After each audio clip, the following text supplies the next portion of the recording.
Good evening, नमस्कार। स्वागत है आप सभी लोगों का एक बार फिर से आपके अपने all time favourite quarterly classes the school of core academics पर।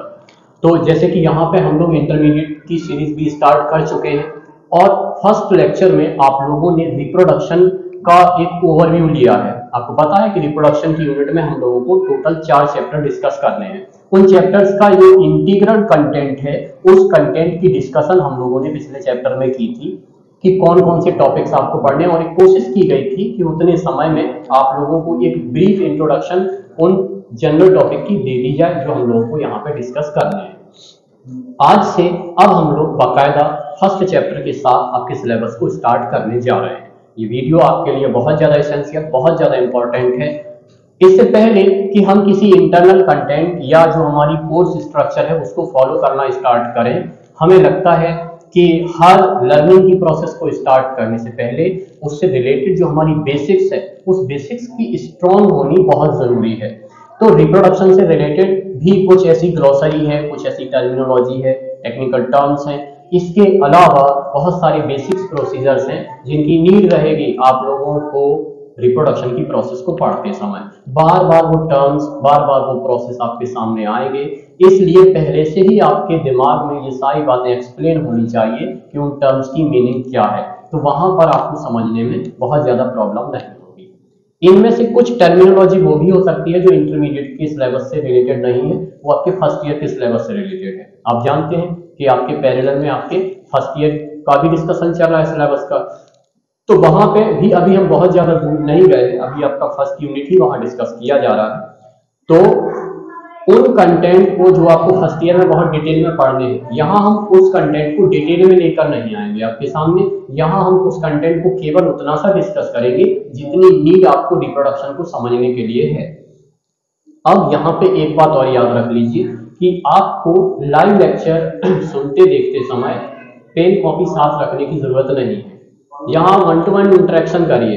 नीचे जो इनबॉक्स है उस इनबॉक्स में आप टाइप करते चलिए, साथ में आपसे कोई क्वेश्चन पूछा जाता है उस क्वेश्चन का आंसर दीजिए। आप कुछ पूछना चाहते हैं तो अपना क्वेश्चन वहां पे टाइप कर सकते हैं। साथ के साथ जो भी यहाँ डिस्कशन चल रहा है उससे रिलेटेड कोई टेक्निकल टर्म है, किसी साइंटिस्ट का नेम है, कोई स्पेशल डेफिनेशन है, कोई भी प्रोसेस है, तो योग कुछ भी चल रहा है ना, इसमें डायलॉग का प्रोसेस दोनों तरफ से चलता रहे। हम यहाँ से बोलकर कह रहे हैं, आप वहां से लिखकर अपना एक्सप्रेशन जाहिर कर सकते हैं।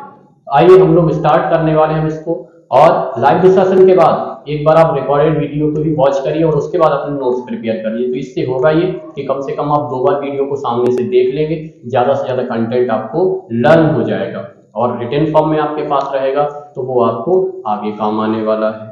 उसके अलावा जो एक साइंटिफिक प्रूफ है वो ये है कि जो भी आप लर्निंग की प्रोसेस में इन्वॉल्व है, अगर विद इन 24 आवर्स आप उसका रिवीजन कर लेते हैं तो उसके जो याद रहने के चांसेस हैं वो बढ़ जाते हैं। चलिए, इतने डिस्कशन के बाद अब हम आ जाते हैं हमारा फर्स्ट यूनिट जिसका नाम है रिप्रोडक्शन। आज जो हमारा बोर्ड है उस बोर्ड के मैक्सिमम सेंट्रल पार्ट का यूज किया जाएगा और सेंट्रल पार्ट में से भी ज्यादा से ज्यादा कोशिश की जाएगी कि आपके लिए फॉन्ट का साइज इतना बड़ा रखा जाए कि मोबाइल पर देखते समय आपको बहुत ज्यादा प्रॉब्लम ना रहे। हाँ, कुछ लोगों को थोड़ी बहुत ब्लर की या ऐसी प्रॉब्लम आती है, तो आप लोग एक बात ध्यान रखिए कि देखते समय आप जो क्वालिटी होती है ना, तो क्वालिटी का एक ऑप्शन होता है, वहां से आप क्वालिटी को एटलीस्ट 360 पर कर लीजिए तो आपको कोई भी वीडियो देखने में प्रॉब्लम नहीं आएगी। 360 या 480 पे कर लेंगे तो आपको इजीली दिखाई देगा जो भी कंटेंट यहाँ पे डिस्कस किया जा रहा है। लाइव चैट के लिए अगर किसी को कोई प्रॉब्लम होती है तो वहीं नीचे एक लाइव चैट का ऑप्शन रहता है, जब आप लाइव क्लास में हैं तो उसको आप ऑन करेंगे तो वहां से जितना भी डिस्कशन लाइव चैट में चल रहा है वो आपको दिखाई भी देगा, आप खुद भी वहां पे पूछ सकते हैं। तो इन सब बातों का ध्यान रखेंगे, क्लास को पढ़ने में भी आपको मजा आएगा और बहुत सारा आपको नॉलेज भी यहाँ से गेन करने को मिलेगा। फिलहाल रिप्रोडक्शन की प्रोसेस क्या है, इसको तो हम लोग ऑर्गेनिज्म के जनरल कैरेक्टरिस्टिक फीचर्स में जान चुके थे। अब यहाँ जो हम बात करने जा रहे हैं वो रिप्रोडक्शन से रिलेटेड टर्मिनोलॉजी की। आप जानते हैं रिप्रोडक्शन 2 प्रकार का होता है, सेक्सुअल, सेक्सुअल, उस पर हम बाद में आएंगे। लेकिन यहाँ जो हमारी बेसिक नीड है वो 2 प्रोसेस की नीड है। पहली बात तो हमें जानना है सेल डिवीजन। सेल डिवीजन की मीनिंग क्या है, सेल डिवीजन के टाइप्स कितने हैं और क्यों नीड है यहाँ सेल डिवीजन को जानने की। दूसरा सेल स्ट्रक्चर। लेकिन फिर आप जान लीजिए कि अगर हम सेल की अल्ट्रा डिटेल में चले गए ना तो इसमें एक आध लेक्चर से काम नहीं चलेगा, ये तो आपकी जान लीजिए कि 8 से 10 लेक्चर चले जाएंगे इसमें। आपको वो देखने को अगर बहुत ज्यादा रुचि है तो जैसे ही फर्स्ट ईयर की सीरीज में हम सेल बायोलॉजी पे पहुंचेंगे तो वहां आप उस प्ले लिस्ट में अपलोड कर दिए जाएंगे वीडियो, आप उनको वॉच कर लीजिएगा। सेल की बेहतर जानकारी आपको वहां से और बहुत अल्ट्रा डिटेल कॉन्सेप्ट आपको पता चलेंगे। तो यहाँ सेल को उस लेवल पे डिस्कस नहीं करना है, कितना डिस्कस करना है जितना नीड है रिप्रोडक्शन के लिए। सेल डिवीजन को भी उतना ही डिस्कस करना है जितनी नीड है रिप्रोडक्शन की प्रोसेस को समझने के लिए। आइए सेल स्ट्रक्चर में क्या डिस्कस करना है। आप जानते हैं कि एक यूकैरियोटिक सेल जो है ना उस सेल के अंदर न्यूक्लियस पाया जाता है, तो ये हम कह देते हैं ये सेल की है सेल मेम्ब्रेन और इसके अंदर ये पाया जा रहा है इसका न्यूक्लियस। और आप जानते हैं कि इस न्यूक्लियस के अंदर कुछ ऐसे थ्रेड लाइक स्ट्रक्चर्स प्रेजेंट होते हैं। इन थ्रेड लाइक स्ट्रक्चर्स को हम क्या कहते हैं, क्रोमोसोम। इन क्रोमोसोम का जो नंबर होता है वो हर ऑर्गेनिज्म में फिक्स होता है और उस ऑर्गेनिज्म की जो स्पीसीज है उस स्पीसीज के जितने भी मेंबर्स होंगे उन सब में क्रोमोसोम का नंबर फिक्स होता है। इसको कहा जाता है इस ऑर्गेनिज्म का कैरियोटाइप। कैरियोटाइप इसको थोड़ा अलग से बेहतर तरीके से डिस्कस करते हैं। सबसे पहली बात यहाँ एक और समझते चलिए आप लोग, क्रोमोसोम नंबर। क्रोमोसोम का नंबर जो होता है ना वो हर ऑर्गेनिज्म का फिक्स होता है और उस स्पीसीज के सारे मेंबर्स में वो नंबर फिक्स ही रहेगा। अब कैरियोटाइप को जब आपको समझना है तो इससे रिलेटेड कुछ और जो पेरिफेरल टर्मिनोलॉजी है उसको भी आप समझ लेंगे। तो आप जानते हैं ना कि पहले किसी भी प्रोसेस को हम समझते हैं तो बिल्कुल एक रफ लैंग्वेज जो होती है ना उस तरीके से समझते हैं। अब ये जो समझाने वाले हैं अगर आप बहुत ध्यान से समझेंगे तो आप ये जान लीजिए कि अगर बायोलॉजी में आपको कुछ भी नहीं पढ़ा है ना आपने तब भी आपको कैरियोटाइप समझ में आ जाएगा। एक सेल के न्यूक्लियस को यहाँ हमने निकाल लिया है बाहर। अब आप जानते हैं कि न्यूक्लियस का शेप ऐसे चौकोर सा तो होता नहीं है, लेकिन हम एज्यूम कर रहे हैं, हम यहाँ केवल समझने की कोशिश कर रहे हैं। ह्यूमन का न्यूक्लियस मान लीजिए किसी सेल का है और इसके अंदर क्रोमोसोम टोटल कितने रहेंगे, 46। अब इन 46 क्रोमोसोम्स की कंडीशन क्या है, हम यहाँ पूरे 46 क्रोमोसोम को बनाने जा रहे हैं। 1 2 3 4 5 6 7 8 9 10 11 12 13 14 15 16 17 18 19 20 21 22 23 हो गए। इसके साथ साथ इसका जो पेयर वाला है उसको भी बना लेते हैं।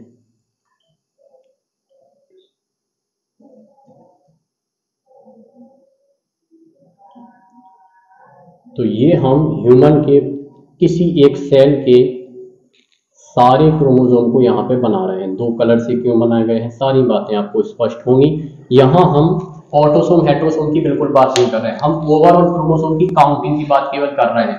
और इसको एक्स एक्स ना समझ लेना, इसका मतलब केवल क्रोमोसोम है, नहीं तो आप जाने कि पूरे क्या एक्स एक्स क्रोमोसोम ही है सबके सब। एक्स एक्स एक्स वाई का जो पैटर्न है वो अलग कहीं डिस्कस किया जाएगा। यहाँ टोटल क्रोमोसोम को काउंट करना है। आप जान रहे हैं ना कि क्रोमोसोम 23 सेट में है और हर सेट में क्रोमोसोम कितने कितने हैं, 2-2 क्रोमोसोम है, ठीक है ना। तो ये वाली जो कंडीशन होती है किसी भी सेल के न्यूक्लियस के अंदर, जिस कंडीशन में जितने भी सेट क्रोमोसोम के हैं हर सेट में क्रोमोसोम जोड़े में रहेंगे, पेयर में रहेंगे, इस कंडीशन को कहा जाता है डिप्लॉइड।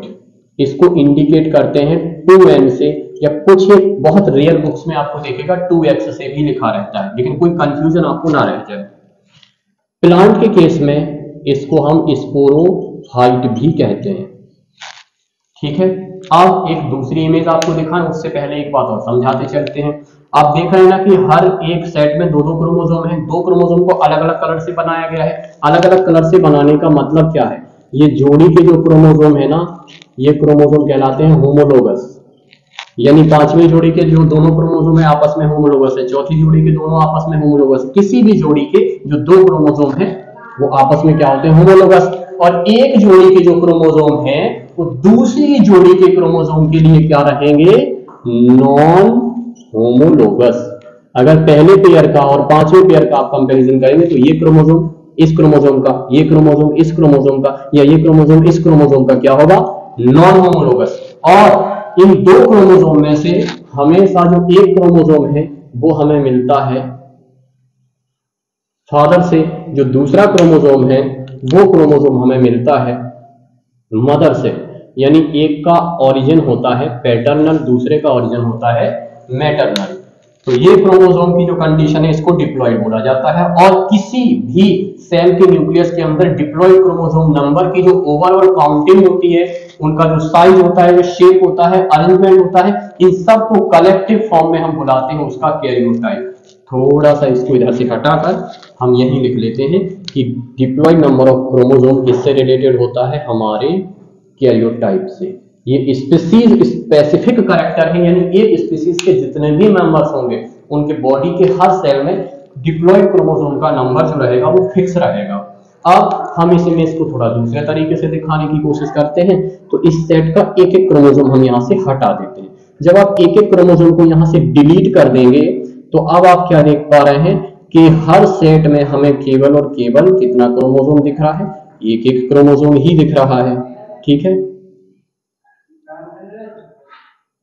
हर सेट में आपको एक एक क्रोमोसोम ही नजर आ रहा है। और जब एक एक क्रोमोसोम नजर आ रहा है तो ओवरऑल काउंटिंग में कितने क्रोमोसोम होते हैं हमारे, केवल 23। तो जब डिप्लॉइड का आधा हो गया है, यहां पर एक एक क्रोमोसोम ही बचा है, तो इस कंडीशन को आप कहते हैं हैप्लॉइड। और इसको इंडिकेट करते हैं एन से या फिर एक्स से। प्लांट के केस में इसी कंडीशन को कहा जाता है गैमेटोफाइट।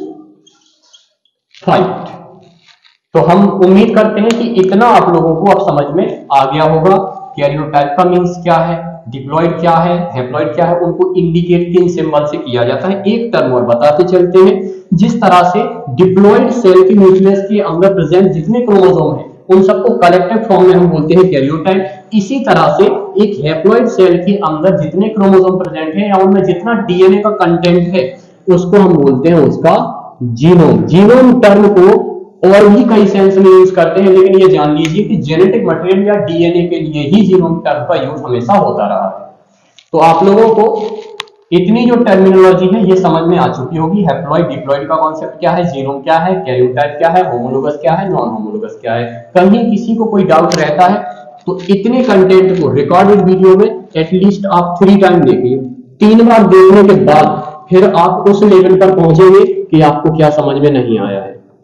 देखिए, अगर आप पहली बार देख रहे हैं तो हम फिर रिपीट करते हैं कि अगर आपने ध्यान से नहीं देखा है इसको तो पहली बार में आपको टर्मिनोलॉजी याद नहीं होगी, पहली बार में आपको कॉन्सेप्ट ऐसा नहीं है कि बहुत क्लियर हो गए होंगे। ये हम एक जनरल स्टूडेंट के लेवल की बात कर रहे हैं, क्योंकि हो सकता है कि कोई स्टूडेंट पहली बार में ही अगर उसका ग्रास्पिंग पावर अच्छा है तो वो समझ चुका होगा, लेकिन आप पहली बार में किसी नतीजे पर ना पहुंचे। अगर आपकी ग्रास्पिंग पावर अच्छी है तब भी नतीजे पे ना पहुंचे, आप एटलीस्ट इसको 3 बार देखिए, फिर आप इस नतीजे पे पहुंचेंगे कि आपको क्या समझ आया और क्या समझ नहीं आया है। चलिए, अब हम बात आ जाती है हमारे सेल डिवीजन की। सेल स्ट्रक्चर में इतना ही डिस्कस करना था, इससे अलावा हमें और कोई जरूरत यहाँ पे नहीं है। सेल डिवीजन के 2 टाइप होते हैं। पहला तो टाइप होता है माइटोसिस और दूसरा टाइप होता है मायोसिस। माइटोसिस की जो प्रोसेस है इसको और क्या बोला जाता है, इसको और बोलते हैं सोमैटिक सेल डिवीजन, और इसको बोला जाता है रिडक्शन सेल डिवीजन। माइटोसिस की प्रोसेस को बहुत जनरल तरीके से जान लीजिए कि इसमें जो एक पेरेंट सेल रहेगी उस एक पेरेंट सेल से 2 डॉटर सेल्स बनती हैं। डॉटर सेल्स का नंबर रहेगा 2। अगर वही हम मियोसिस में बात करते हैं तो इसमें एक पेरेंट सेल से जो डॉटर सेल्स बनेंगी उन डॉटर सेल्स का नंबर रहेगा 4। तो पहली बात तो ये हो गई है दोनों के बारे में। और इतना डिटेल में डिस्कशन नहीं होगा, क्योंकि अगर आप पढ़ने को जाएंगे माइटोसिस में तो इंटरफेज होगा, डिवीजन फेज होगा, डिवीजन फेज में कैरियोकाइनेसिस होगा, साइटोकाइनेसिस होगा, साइटोकाइनेसिस में प्रोफेज, मेटाफेज, एनाफेज, टीलोफेज, उसके बाद कैरियोकाइनेसिस में 4 फेज होंगे, प्रोफेज, मेटाफेज, एनाफेज, टीलोफेज, और उसके बाद साइटोकाइनेसिस होगी। प्लांट सेल में अलग तरीके से, एनिमल सेल में अलग तरीके से। यानी हम अगर माइटोसिस की अल्ट्रा डिटेल को डिस्कस करने को जाएंगे तो इसमें पूरा एक लेक्चर जाएगा। उसकी नीड यहाँ पे नहीं है, जहां नीड है वहां डिस्कस होगा। मियोसिस का प्रोसेस भी उससे ज्यादा कुछ कॉम्प्लिकेटेड होता है, क्योंकि दो फेज में होता है, meiosis first, meiosis second. Then meiosis first में prophase first, metaphase first, anaphase first, telophase first. Prophase first बहुत ही कॉम्प्लिकेटेड प्रोसेस है, इसमें leptotene, zygotene, diplotene, pachytene, diakinesis, बहुत सारे प्रोसेस इन्वॉल्व होते हैं, इसलिए उनकी अल्टर डिटेल में नहीं जाना है। पहली बात जो हम समझाना चाहते हैं तो वो आप समझ गए होंगे। माइटोसिस में एक पेरेंट सेल से 2 डॉटर सेल बनेंगे, मियोसिस में एक पेरेंट सेल से 4 डॉटर सेल बनेंगे। अब आगे क्या होने वाला है, आगे जो बात है वो ये है कि इसमें जो क्रोमोसोम का नंबर रहेगा, प्रिसाइजली कहें तो क्या, कैरियोटाइप। कैरियोटाइप या क्रोमोसोम का नंबर जैसा पेरेंट सेल में होगा वैसा ही उनके डॉटर सेल में होने वाला है, और इसमें क्रोमोसोम का नंबर जो पेरेंट सेल है उसका हाफ हो जाता है, यानी हैप्लॉइड हो जाएगा। जैसे इसमें देखते हैं तो मियोसिस का मतलब ये नहीं होगा कि ये केवल डिप्लॉइड सेल में होगा, मियोसिस का प्रोसेस डिप्लॉइड सेल में होगा, मियोसिस का प्रोसेस हैप्लॉइड सेल में भी होगा। अगर पेरेंट सेल डिप्लॉइड है तो उससे बनने वाली डॉटर सेल भी कैसी होंगी, डिप्लॉइड होंगी। अगर पेरेंट सेल हैप्लॉइड है तो उससे बनने वाली डॉटर सेल भी कैसी होंगी, हैप्लॉइड ही होगी। तो ये कोई जनरल रूल नहीं है कि ये केवल डिप्लॉइड सेल में होगा, अगर डिप्लॉइड सेल है तो उससे बनने वाली नई डॉटर सेल भी कैसी होंगी, डिप्लॉइड ही होंगी। लेकिन अगर हम मियोसिस की बात करें तो ये हमेशा किसमें होता है, ये डिवीजन हमेशा डिप्लॉइड सेल में ही होता है, क्योंकि इस डिवीजन से जो एक डिप्लॉइड पेरेंट सेल है वो डिवाइड होगी, 4 डॉटर सेल जो बनाएगी वो डॉटर सेल कैसे होंगी, हैप्लॉइड। अब आपको ये अगर अच्छे से जानना है तो आपको फर्स्ट ईयर की जब सीरीज आएगा सेल बायोलॉजी का तो उसमें देखना पड़ेगा कि ये कैसे हो रहा है कि डिप्लॉइड सेल से 2 डिप्लॉइड ही सेल बन रही है, एक डिप्लॉइड से 4 हैप्लॉइड ही बन रही है, वहां आपको बेहतर तरीके से समझ में आएगा। तो अब आपको ये समझ में आ चुका है कि माइटोटिक डिवीजन में क्या होता है, पेरेंट सेल से डॉटर सेल बनती है, क्रोमोसोम नंबर एग्जैक्ट होता है, दोनों सेल में हो सकता है, डिप्लॉइड में भी हैप्लॉइड में भी। प्लॉइडी लेवल उसमें वैल्यू नहीं करता है, जो प्लॉइडी लेवल पेरेंट का होगा वही प्लॉइडी लेवल रहेगा प्रोजेनी का। लेकिन मियोसिस डिवीजन हमेशा डिप्लॉइड में होगा और उससे बनने वाली प्रोजेनी सेल हमेशा कैसी रहेंगी, हैप्लॉइड। तो ये 2 सेल डिवीजन है, ये आपको काम आने वाले हैं। तो अभी तक हम लोगों ने जितना भी डिस्कशन किया है उसमें कुछ टर्मिनोलॉजी आप ध्यान रखेंगे। हैप्लॉइड, डिप्लॉइड को डिस्कस हमने किया है, इसके अलावा हमने किसको डिस्कस किया है यहाँ पे, इसके अलावा कैरियोटाइप, जीनोम की बात की गई है, होमोलोगस नॉन होमोलोगस क्रोमोसोम की बात की गई है, और हमने सेल डिवीजन के 2 बेसिक टाइप देख लिए। आइए अब रिप्रोडक्शन के प्रोसेस में चलते हैं, और आप लोग पहले से ही जानते हैं कि रिप्रोडक्शन के 2 बेसिक टाइप होते हैं। नाम लिखिए जल्दी से जरा, कौन कितने जल्दी लिख पाता है। रिप्रोडक्शन के 2 बेसिक टाइप हैं जिनको हम पीछे पढ़ चुके हैं कैरेक्टरिस्टिक्स ऑफ लिविंग बीइंग्स में। पहला तो जो टाइप है उसको कहा जाता है सेक्सुअल रिप्रोडक्शन, और दूसरा टाइप होता है सेक्सुअल रिप्रोडक्शन, ठीक है ना। इस सेक्सुअल रिप्रोडक्शन का जो प्रोसेस है ये प्रोसेस होता है यूनिपेरेंटल। सेक्सुअल रिप्रोडक्शन का प्रोसेस जनरली बाइपेरेंटल होता है, बट समटाइम्स ये यूनिपेरेंटल भी हो सकता है, यानी दोनों तरीके का हो सकता है। एक पेरेंट का इन्वॉल्वमेंट हो सकता है, 2 का इन्वॉल्वमेंट हो सकता है। लेकिन यहां पर 2 बहुत सिग्निफिकेंट इवेंट होने वाले हैं। First and foremost gametogenesis and second spermatogenesis. ये 2 इवेंट तो यहां से होंगे ही होंगे। इस प्रोसेस के दौरान 2 इवेंट से ऑर्गेनिज्म को गुजरना होगा। एक तो उसमें गैमीट का प्रोडक्शन होगा, और जनरली गैमीट के प्रोडक्शन के समय ही मियोसिस डिवीजन हो जाता है। लेकिन ये भी यूनिवर्सल रूल नहीं है, कुछ एक में स्पर्मेटोजेनेसिस, सॉरी यहाँ स्पर्मेटोजेनेसिस नहीं, यहाँ हम क्या लिखेंगे, ये बड़ी ब्लेंडर मिस्टेक हो गई है, फर्टिलाइजेशन। तो यहाँ पे मियोसिस की जो प्रोसेस है वो गैमेटोजेनेसिस के दौरान होती है। गैमेटोजेनेसिस में गैमीट्स का फॉर्मेशन होता है, उससे पहले या कोई स्पोर बनेगी तब हो जाएगा। तो वो अलग अलग जगह पढ़ेंगे। मियोसिस के टाइप्स होते हैं, जाइगोटिक मियोसिस, स्पोरिक मियोसिस या गैमेटिक मियोसिस। लेकिन मियोसिस से एक बार गुजरना होगा, और मियोसिस में क्रॉसिंग ओवर भी होती है।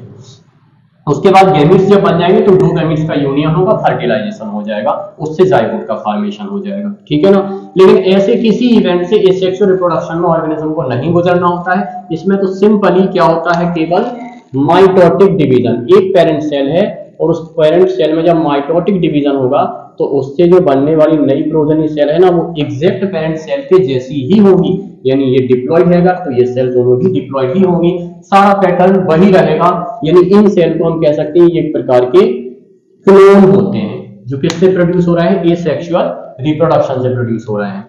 लेकिन सेक्सुअल रिप्रोडक्शन की प्रोसेस में ऐसा नहीं होता है, क्योंकि यहाँ दो इवेंट से गुजरना है ऑर्गेनिज्म को, गैमेटोजेनेसिस एंड मियोसिस। अब गैमेटोजेनेसिस के बेसिस पर ऑर्गेनिज्म के कुछ टाइप्स होते हैं, या हम यहाँ थोड़ा सा अलग से उस बात को डिस्कस कर देते हैं। ये एक पॉइंट रहेगा हमारा, क्या, सेक्सुअलिटी।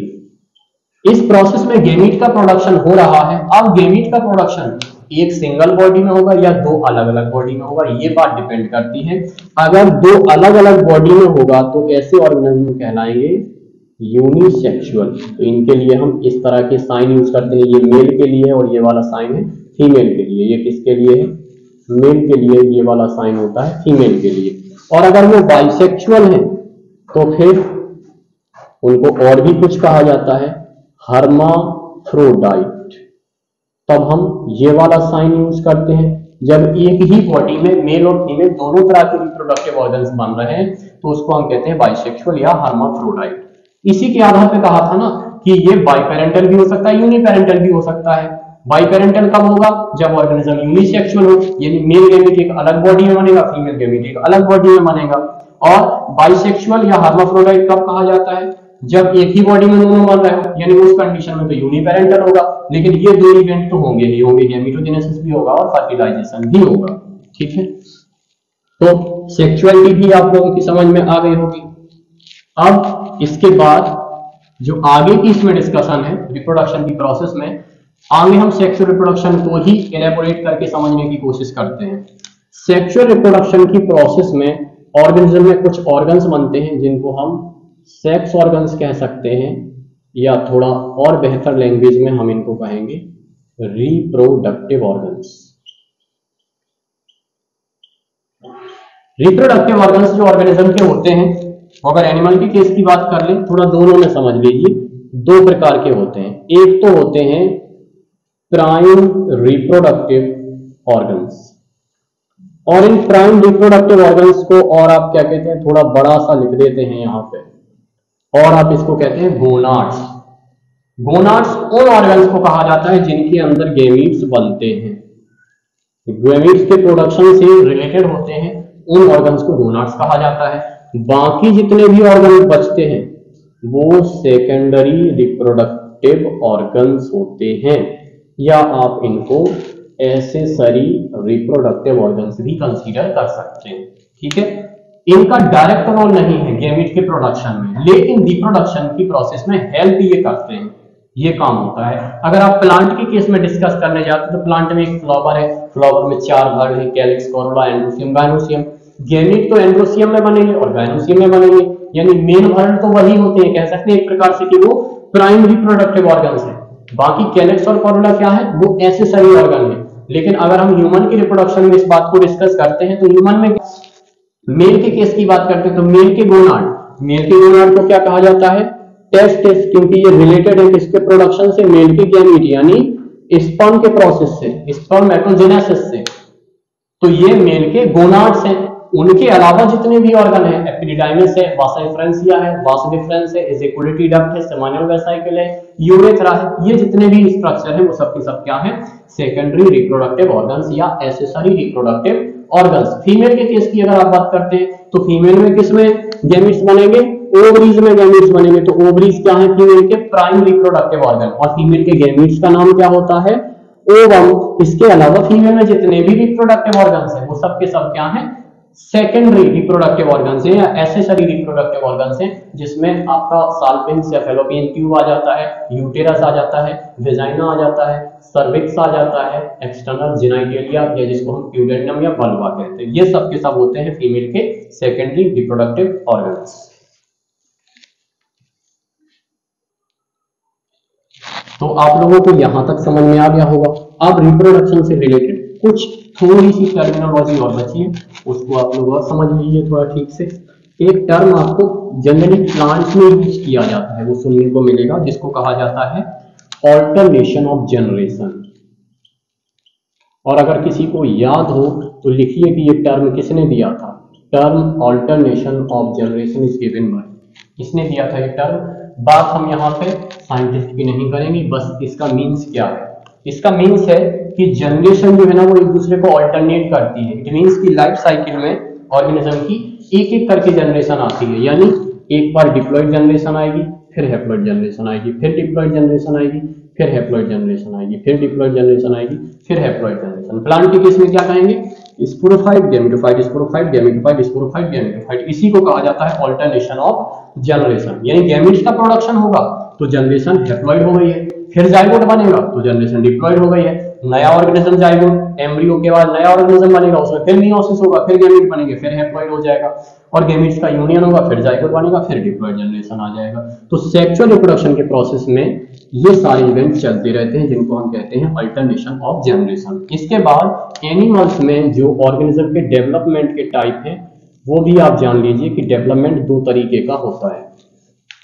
एक तो वो डेवलपमेंट होता है जिसको हम कहते हैं डायरेक्ट, दूसरा डेवलपमेंट होता है जिसको कहा जाता है इनडायरेक्ट। तो डायरेक्ट डेवलपमेंट में क्या होता है, जो नया ऑर्गेनिज्म बनने वाला है वो एग्जैक्ट अपने पेरेंट के जैसा ही होगा, ऐसे डेवलपमेंट को कहा जाता है डायरेक्ट डेवलपमेंट। इनडायरेक्ट डेवलपमेंट में जो नया ऑर्गेनिज्म बनने वाला है वो एग्जैक्ट अपने पेरेंट के जैसा नहीं होगा, उसमें कुछ स्ट्रक्चर्स या तो ऐसे होंगे जो पेरेंट में नहीं है, या उसमें कुछ स्ट्रक्चर्स ऐसे एब्सेंट होंगे जो उसके पेरेंट्स में हैं।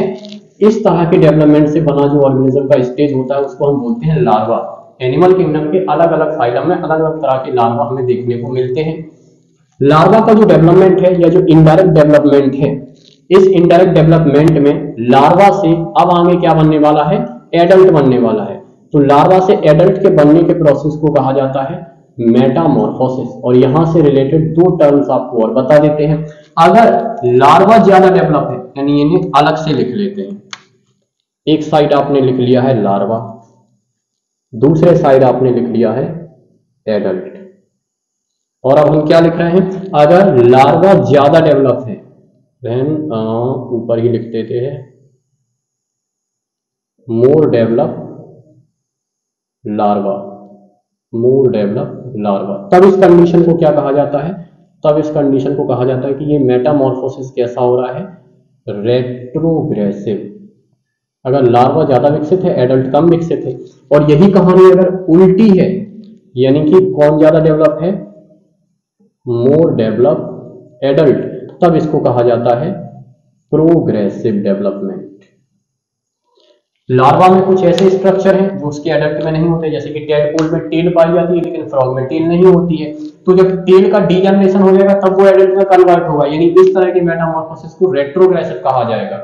और बहुत से ऑर्गेनिज्म के लार्वा ऐसे होते हैं जो लेस डेवलप होते हैं, तो उन लार्वा से जो एडल्ट के बनने की प्रोसेस होती है उसको कहा जाता है प्रोग्रेसिव। ये तो मेटामॉर्फोसिस यानी डेवलपमेंट की बात हो जाती है। और इसके बाद बस एक छोटी सी बात और हम कर लेते हैं, जो कि क्लासिफिकेशन किया था एरिस्टोटल ने, जिसमें उन्होंने क्या कहा था, दो तरह के ऑर्गेनिज्म होते हैं, एक तो ओविपेरस होते हैं और दूसरे ऑर्गेनिज्म कौन से होते हैं, विविपेरस होते हैं। तो ओविपेरस ऑर्गेनिज्म में क्या होगा, इनके द्वारा कुछ क्लिडोइक एग्स बनाए जाते हैं और इन्हीं एग्स के अंदर उनके इमैच्योर बेबी होते हैं। जब इन एग्स की हैचिंग की प्रोसेस होती है तो उस हैचिंग की प्रोसेस के द्वारा वो बेबी मैच्योर होकर बाहर निकलते हैं। लेकिन जो विविपेरस होते हैं ये मैच्योर बेबी को ही बर्थ करते हैं, उसको जन्म देते हैं। तो इतना डिस्कशन था हमारा आज के लेक्चर का। आई होप कि आज के लेक्चर में जितने भी टेक्निकल टर्मिनोलॉजी या बेसिक्स को हमने डिस्कस किया है वो आपको बेहतर तरीके से समझ में आया होगा। लाइव डिस्कशन के बाद कम से कम 2 बार इस वीडियो को देखिए, क्योंकि ये वीडियो आपके रिप्रोडक्शन की यूनिट की बेस है, उसी के आधार पे आपको रिप्रोडक्शन समझ में आएगा। और अगली बार हम स्टार्ट करेंगे रिप्रोडक्शन की जो फर्स्ट चैप्टर है, उसका जो फर्स्ट टॉपिक है, वहां से आपके साथ मुलाकात जल्दी होगी। Thank you.